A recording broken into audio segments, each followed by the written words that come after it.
just keep everything else in later. Okay. All right. Good evening again. This is Chess and Wine, and you're speaking.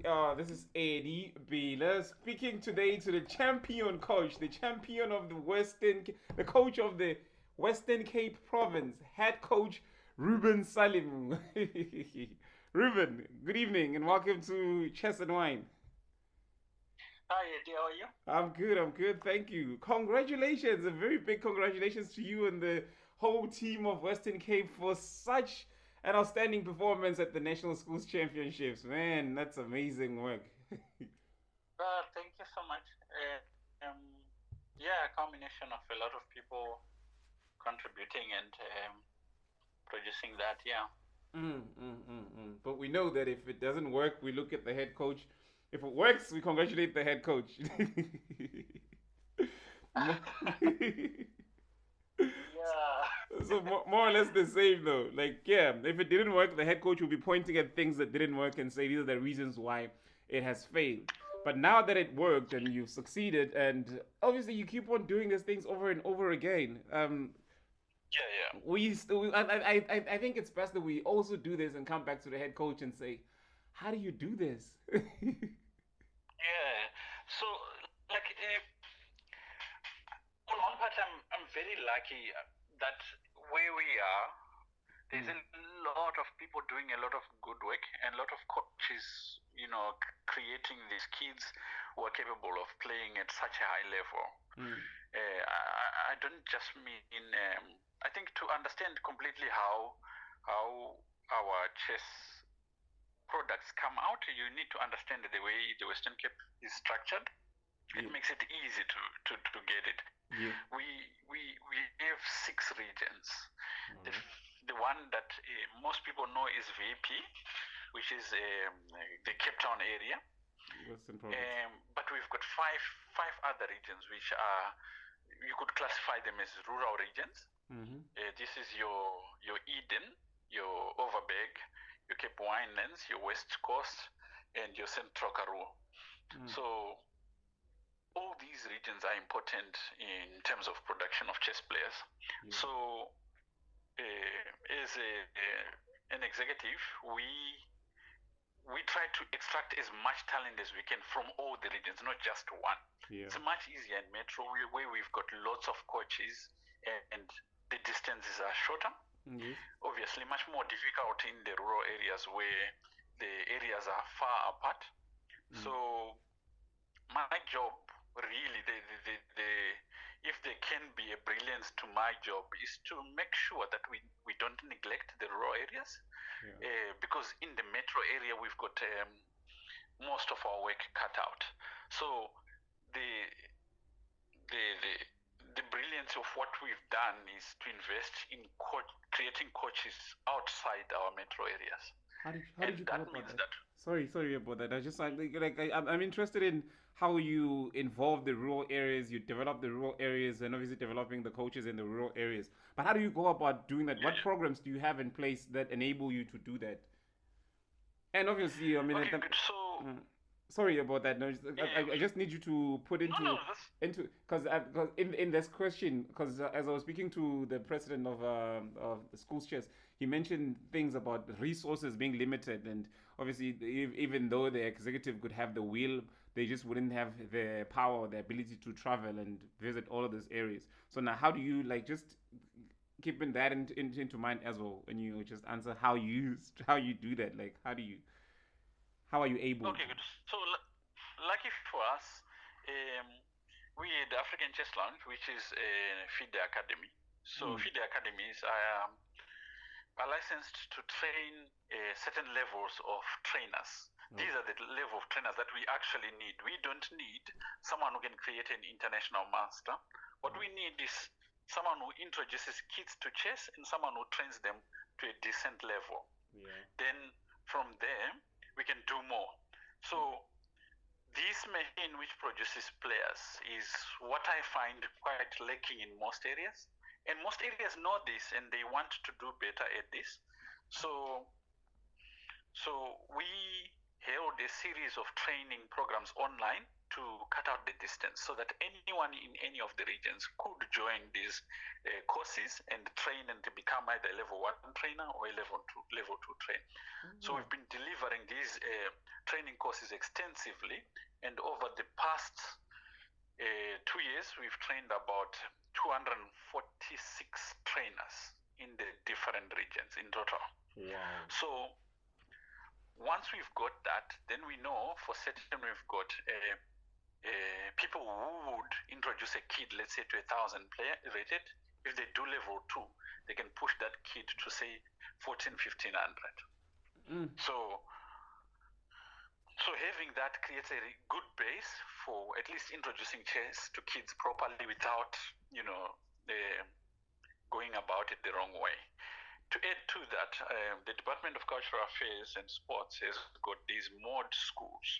These are like schools that are center for different kinds of sports, whichever the sports are elevated as special codes. What do you call them? Chess is one of them. Mod schools. Mod schools. Okay. Yeah.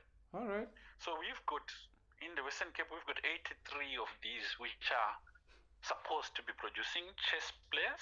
So they're equipped, they are kind of expected to produce rugby players, and I think, I don't know what the other codes are. I just know that we are part of those codes. Okay. Anyway, Department of Cultural Affairs bring these guys to one specific area, and they invite the Federation to come and train them on how to also teach chess and advise them on what tools to use and how they can connect with other chess players no matter where they are. So this particular arm adds to what we do in reaching further. So over time, you just get these areas that normally wouldn't be able to have the resources to do that actually doing very well. But of course, when you are at let's say Western Cape executive level, yes, you get to visit these the Edens, the Overbergs, and you get to see the enthusiasm and interest at chess that these guys are at. In fact, even the progress that they make, it's quite astonishing, because you would think, they wouldn't be making so much progress, but they are some of our fastest growing regions. Yeah, but now again, I think that helps also in creating the culture. Because, could you share a bit about the culture of chess in the Western Cape? Because I think now that you mentioned that there's this further reach, the fact that you can reach all of those, like you've mentioned, coaches, all of these people who are interested in teaching chess. There's obviously the players that are coming from all of the different places. Obviously, they learn the basics, but for them to develop, they need to play against stronger opponents. That they need to have access to better players, stronger opponents, and so forth. That calls now back to the culture of the sport in the province. How is the culture of chess in the Western Province, in the Western Cape? Could you share a bit on that?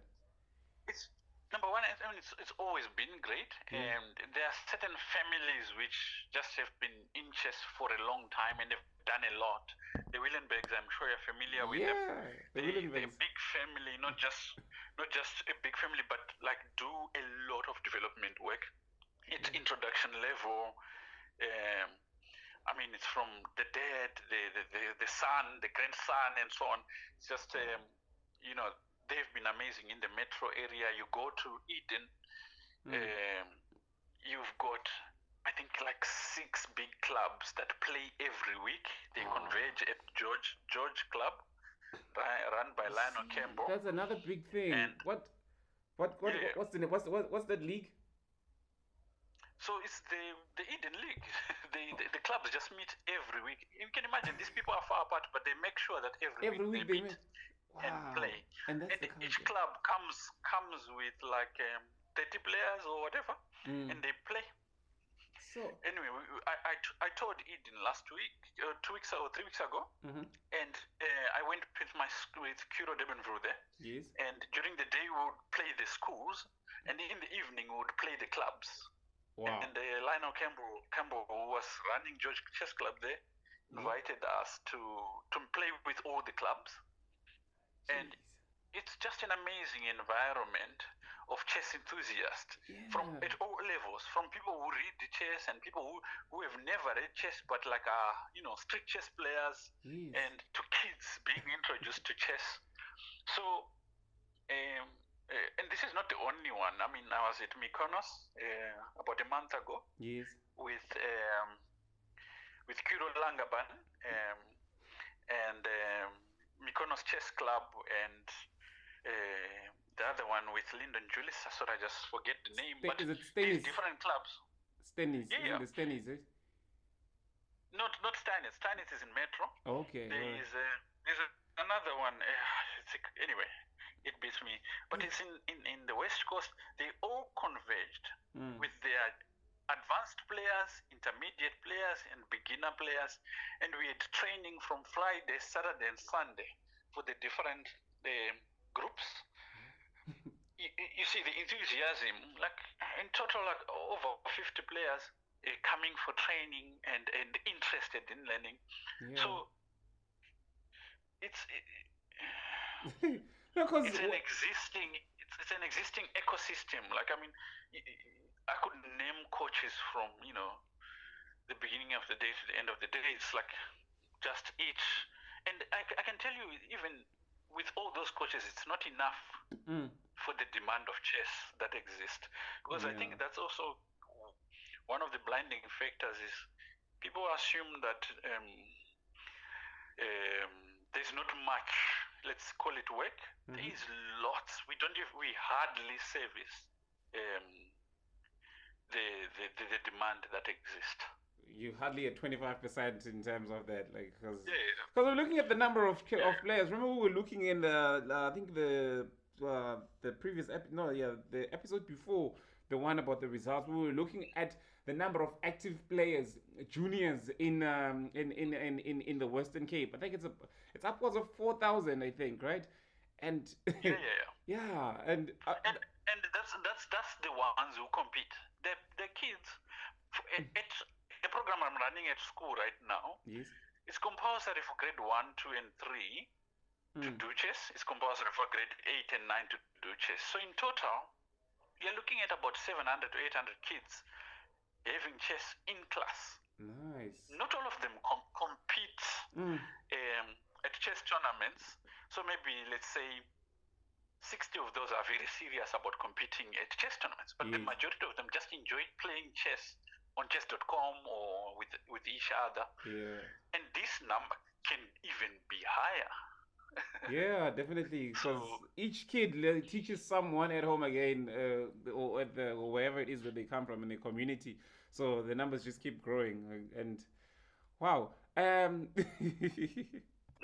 No, I'm just trying to think now. Back to the national schools championship, because you just got your gold medals, or is it one big gold medal? Yeah. What did you get? Like, is it one big gold medal for?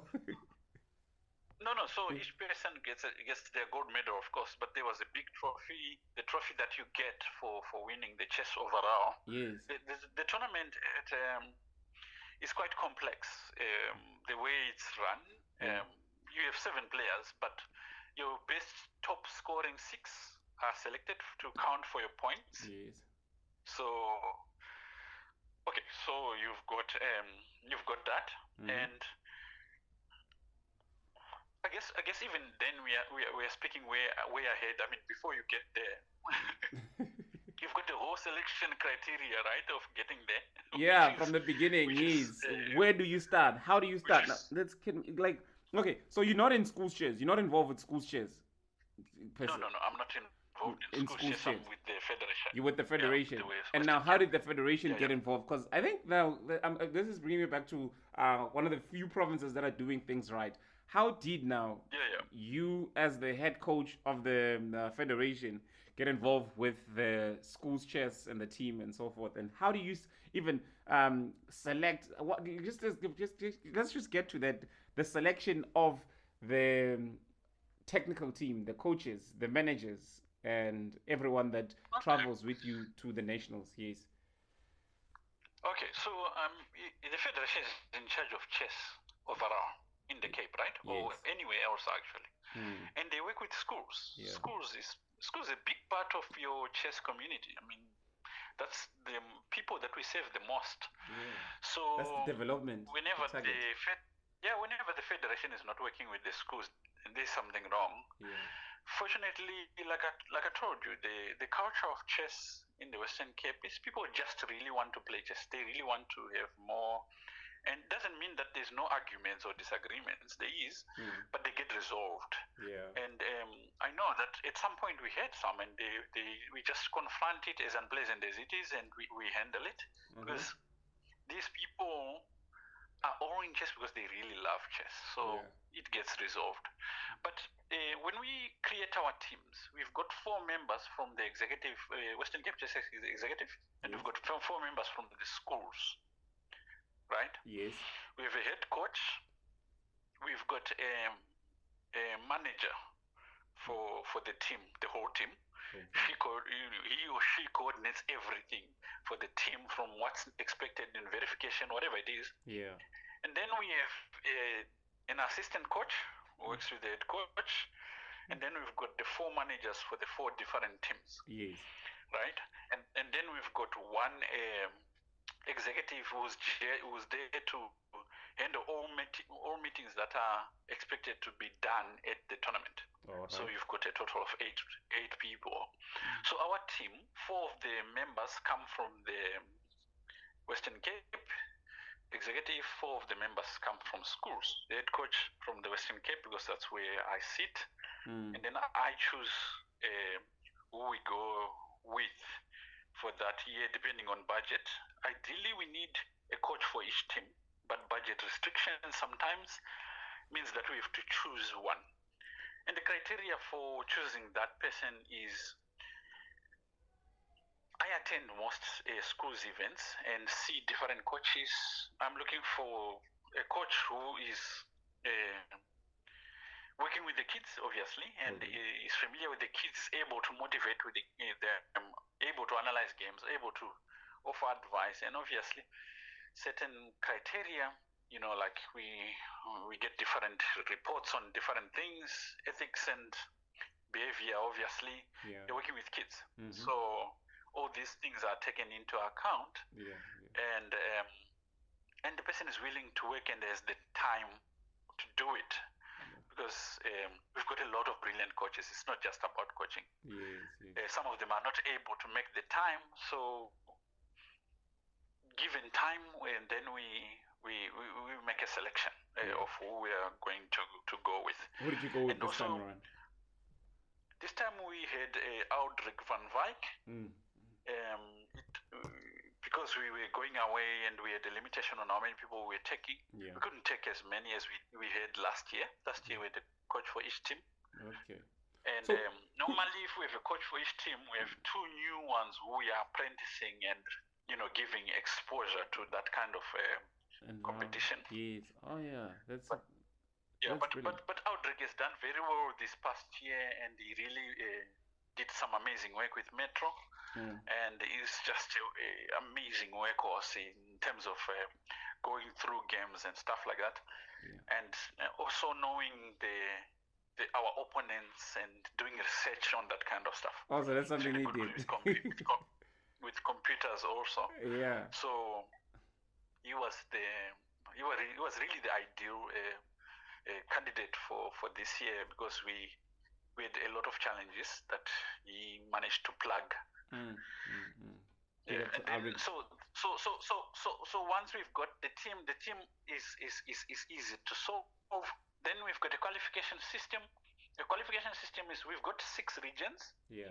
These 6 regions have their own qualifiers, and then I think 3 different stages, and then whoever makes it in those regions meets everyone from the other regions at a final somewhere. So it rotates each year. Once we've got our top 7 in each section, then we go. But this year, there was a bit of a miscommunication between schools and nationals on age groups. Yeah. So we had we had a bit of a mishap on the under 17s and under 19s. I don't know if you recall, they used to be under 15, under 17, under 19s. And Yeah, then now way we've back under then. 15s. And, Yeah. now we've under 15s, under 18s. Yes. So there was some sort of miscommunication. And unfortunately, with the under 19, under 17, under 15, and we had to make a decision to pick 4 from the under 19 and 3 from the under 15s to make a team. That's why you see our selection wasn't like the best, like that you would traditionally get, which also highlighted other issues in terms of our selection system, which we will improve on, which is like we just need more rounds. Because in a 6-round tournament or a 5-round tournament, one person loses one game, they might just be out of selection, but they are not a bad player. Yes. So what did you do? Were you using 5 rounds? How many rounds were you in the tournaments? Yes. So our new amendment, I think, is gonna be 7 rounds. Yeah. Because that gives us at least enough to be able to pick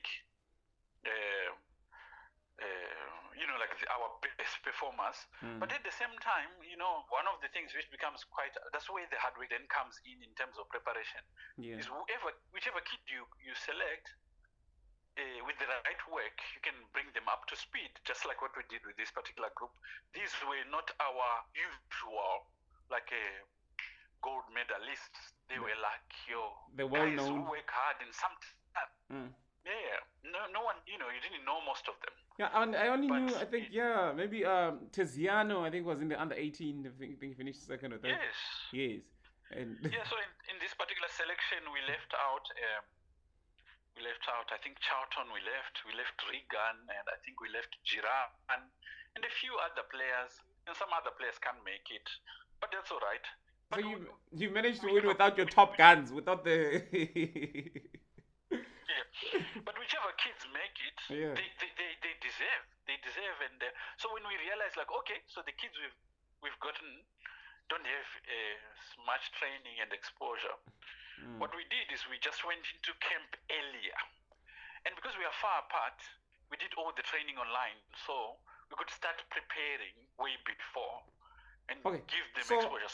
So now this is a very interesting thing. So you started preparing in time. I see what it brings me back to something that we were speaking to again with the president of national schools, is that some provinces start their selections late, like just in very late in the time, just a month or some even a few weeks before the national event.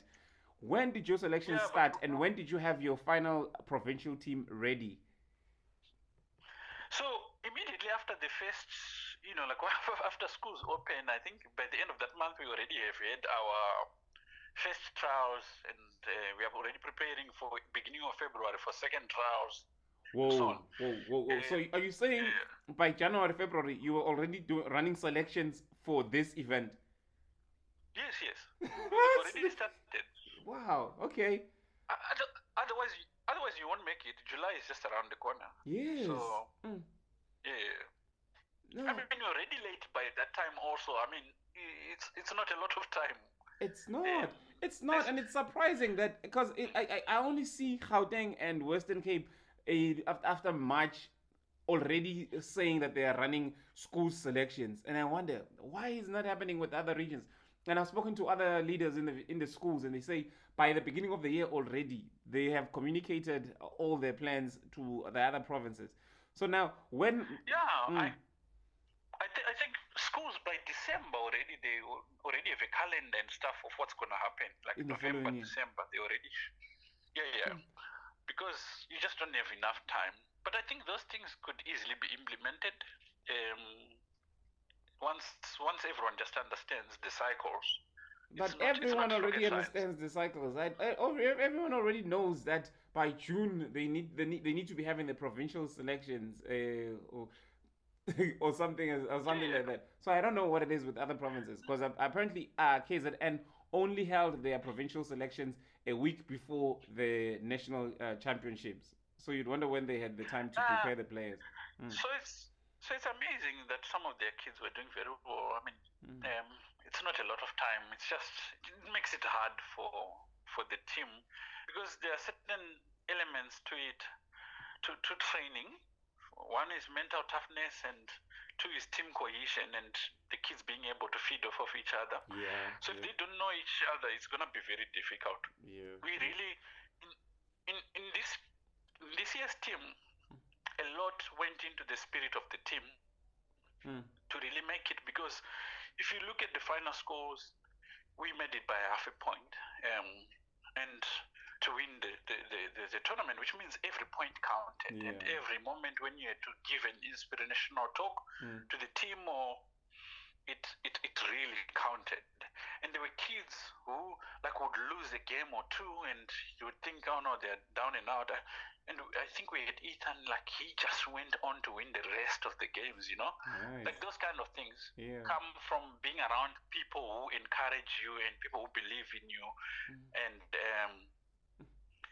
and they just worked together and wanted to win. And it's very difficult to achieve that if you only have a week to prepare.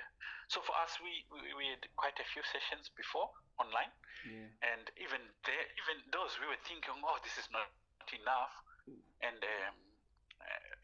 but that's what we could do. And then days before we went into camp for 3 days with the whole team. We would sleep in the same place and would train together and would eat together. So you knew exactly where each person was and how they think and where they break down. It makes it easy for coaches and managers to pinpoint where they can help the kids. To build that relationship. But now I just wanted to ask quickly, when did you already have your provincial team ready? When did you know who is going to be playing for the province? When did your selections for the province happen? I could be wrong, but this was 2 months before. 2 months before the tournament. I could be wrong a little bit. Yeah. But I think I had enough time to be able to create a manual that kids could use for training. Yeah.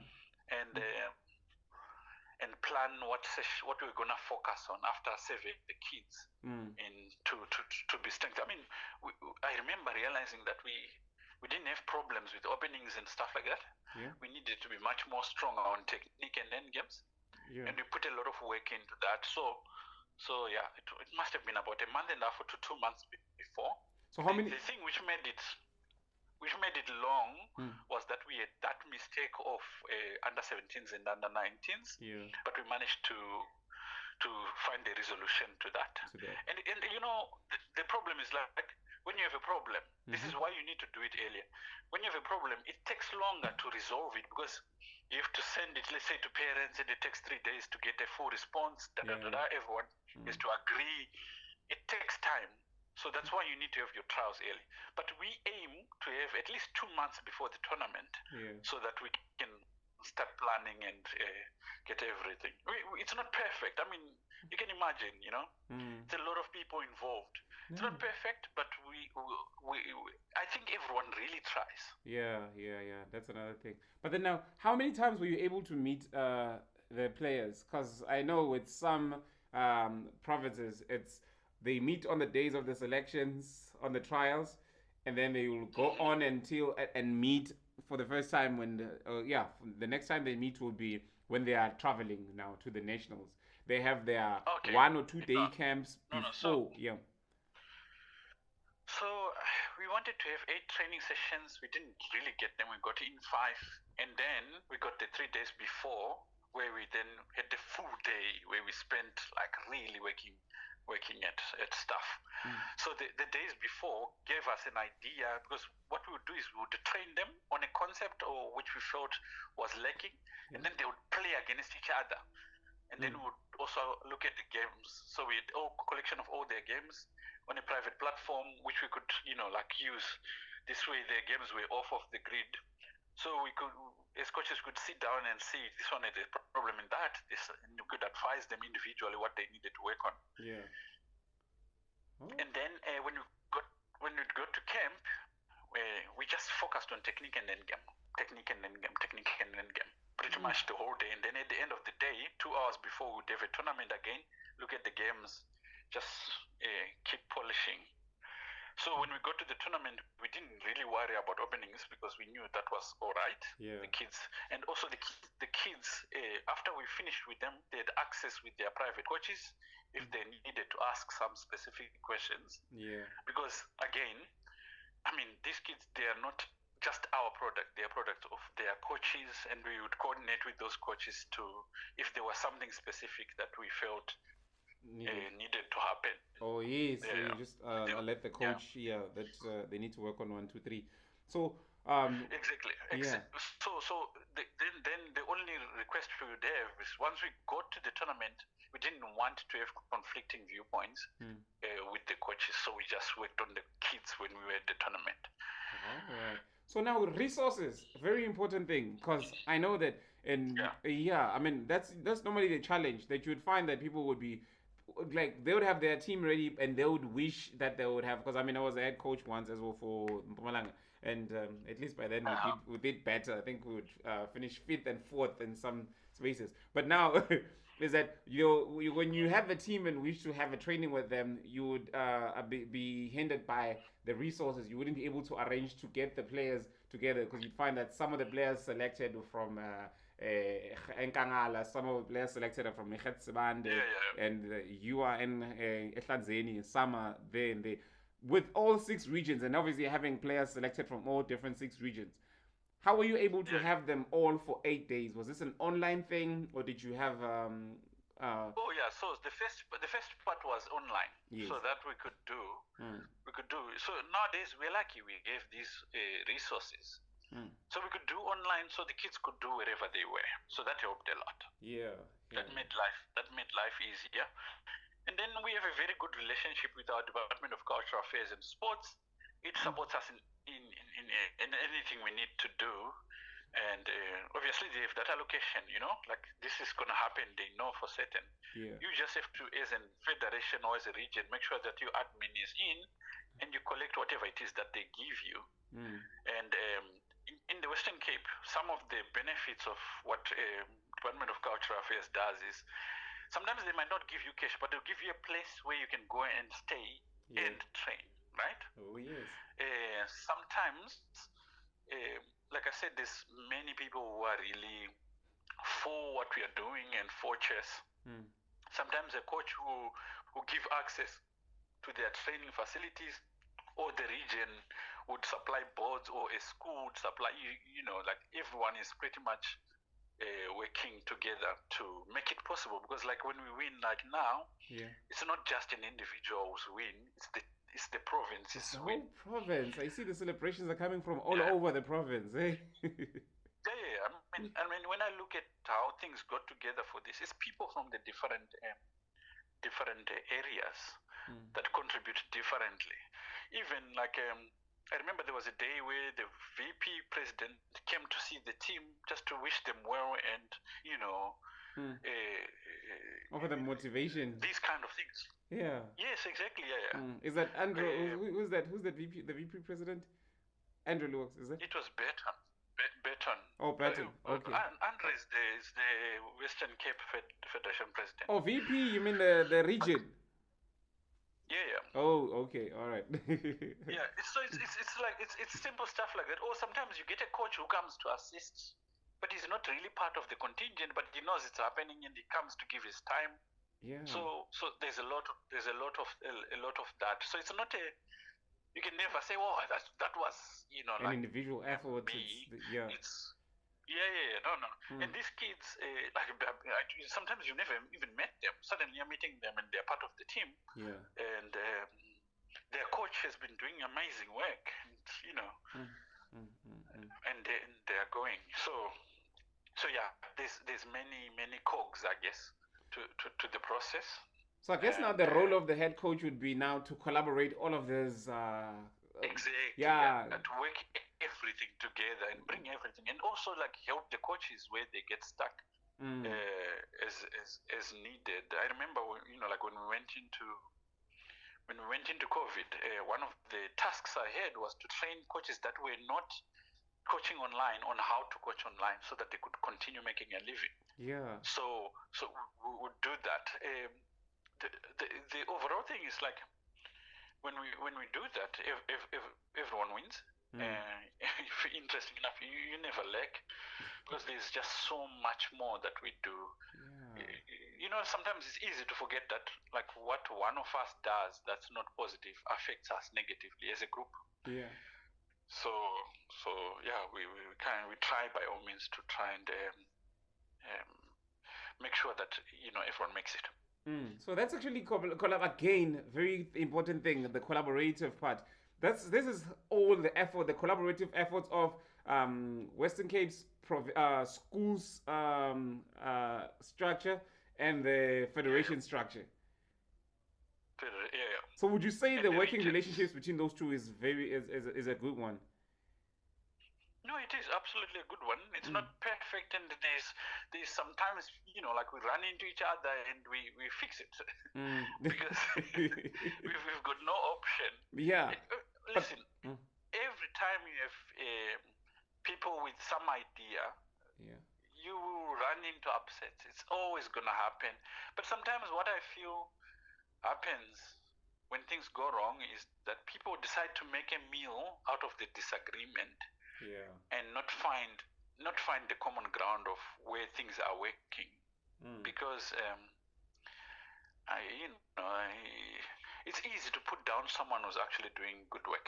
It's so easy to just knock someone without finding out completely everything about what they're doing. And I think when you really want to progress, you want to err on the side of having given them a chance than not. So now, it's just another thing. Like all of these coaching efforts that have been happening, were they initiatives, the coaching, especially for the 8 days that you've mentioned, is it initiatives from the federation side? Is it the schools coming up with ideas, or is it the federation taking full charge? I don't know. Like, I'm just trying to understand. No, of course, that's my job. Yeah.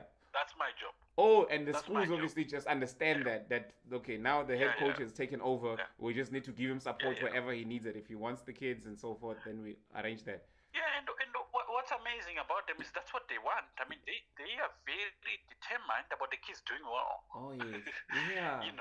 They might, whatever happens, they're really determined about the kids doing well because that represents schools. That's schools' chess. Yeah, that's their success as well. Because this success is like the success of the Western Cape schools chess as well. Absolutely, it's theirs. Absolutely, that's why you see, like, when you look at our pictures, I've got Brent there, I've got Zaki there, I've got Aldo. Aldo is ours, but like I've got all these guys. I've got Alame there. See, yes, I know. Yeah. Yes. Oh, I know. You didn't even see him because he was so busy inside. But whatever disagreements occur along the way, at the end of the day, you can really agree that these guys want chess to do well. Yeah. So when you demonstrate that you can help them do that, they trust you. Like, they really, really trust you. I mean, schools has been very supportive of. It's like they say, okay, good, you are the professional in that space. We are not gonna interfere. Yeah. We expect a product. And they give you full reign on what needs to be done. Of course, like if it was being messed up, they would be like, okay, good, we need to review. But that's what's good, right? A good leader is looking for people who can help him get the job done. Yes, yeah, definitely. Yeah. So now let's go back to individual players' development, like ideas. I remember when we were talking the other day, we spoke about the importance of having junior players participating in open events and all. Like, just give us your own philosophy. Yes, let's just put it this way: philosophy on player development, individual player development. Okay, I think the best that I use in the academy is that Judith Polgar's father always advised that a student should never play in a tournament which is 200 points above him or 200 points below him. Yeah. It's enough to motivate him to be able to win and so on. Yes. And enough games also for him to win and demonstrate technique. So I've always followed that principle. So that's what we do. It's not always a question of putting them in the highest. Yeah. It should never be more than 200 points away from where they are. In a sense, like, if they lose, they need to at least understand how they've lost. Unlike losing a game and you are all lost completely. You And don't you even don't, you have see no idea. what it happened. Exactly. That could completely So discourage you. I see this argument a lot. I mean, there's another tough way of doing it, which is where we grew up, which is, you know, like you just go into a tournament, everyone is playing in one pool, you get beaten very hard, which motivates you to work a little bit harder at your chest. But I think modern kids are protected a lot for you to actually subject them to that. They will break.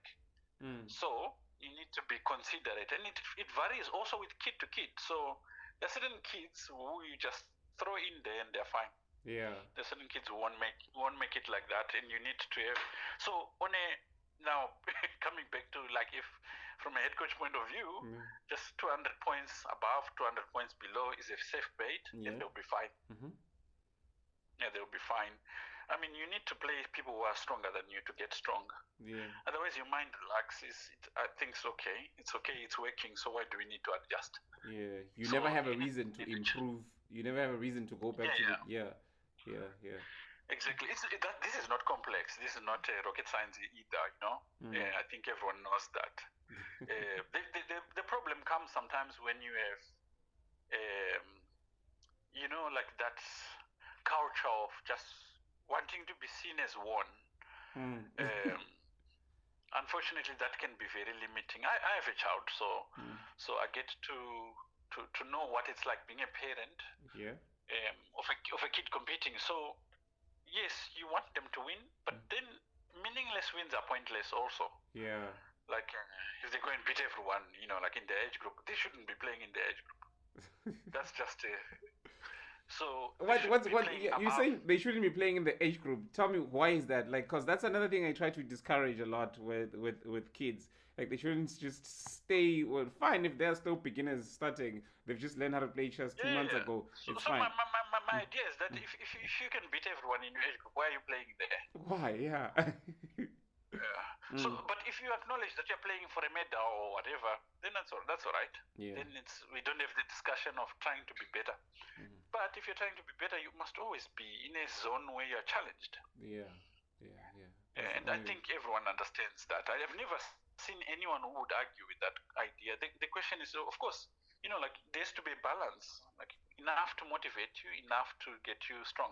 No, I think it's an issue with parents. Again, I think we see. I'm sure you are aware of the sensitive issue of parental involvement in chess. You have what? Yeah. But this is also something that's very important that maybe other provinces don't do. Is that you should have workshops for parents. Yeah. We have that sometimes where parents are invited to discuss with coaches on how to do certain things. And sometimes they just don't know. If a person doesn't know, they will probably do the wrong thing. But when you guide them and you say, well, this is why we are doing this, and this is also the role of a coach.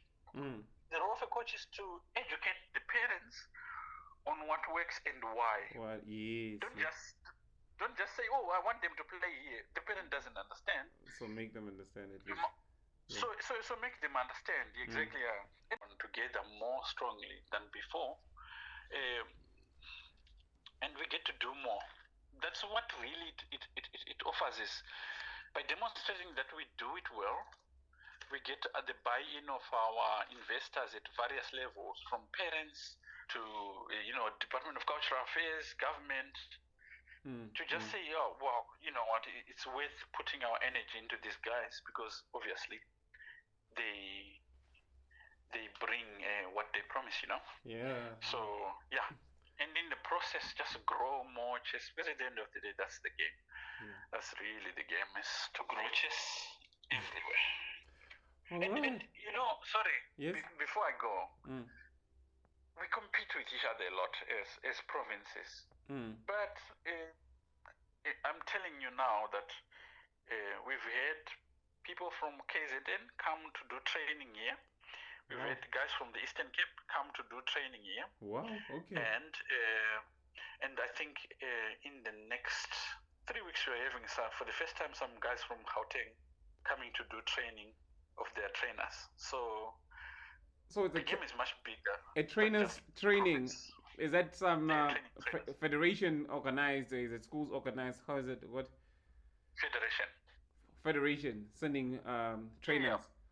Nice. Yeah, because we understand that without guidance, we don't grow chess. We don't grow chess. Without trainers, there's nothing we can do.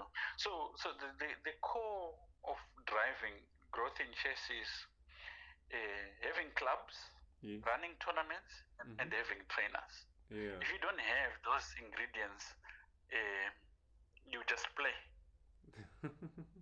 People just go on the nationals for holiday. It's just an outing. Yeah, just play. Just play. Yeah, man. No, thank you very much for your time, Coach Reuben, Africa Chess Lounge, Western Cape head coach.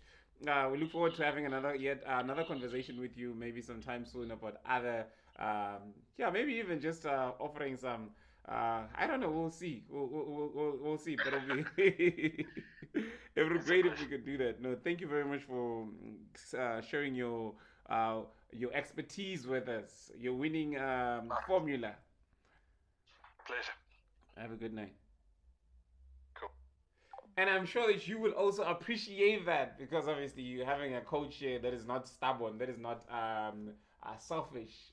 He shares with us the strategy that he uses. Come on, goodness. I mean, if every province could do that, like after you see that initiative of online training, because it's very tough, like I've mentioned, to get all of these players that have been selected from different regions together in one place without resources, without the finances, without the transportations, the accommodation, the catering that would be required, and just do it online. That was a brilliant initiative. I'm sure if Limpopo, Free State, and Mpumalanga did the same, they would also have performed much better. They would have given the other provinces some competition at least. But alas, this is what we have for you tonight. It's been great speaking to Reuben Salimu, the head coach of Western Cape. Goodness, I'm so proud of them. This has been Chess and Wine, and I am AD. Thank you for watching.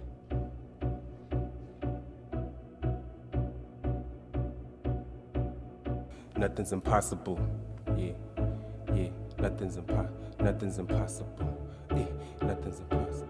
It's cool. The song is dedicated to everybody that hated or underestimated me. I've been patiently waiting for the day my breakthrough came through. Nothing you can say to me, and the negative energy from friends and family will forever be dead to me. And the same with you haters and naysayers, them straight in the face and say, hey. All we have are these dreams. They give us life in time of strife. All we have are these dreams. They give us up.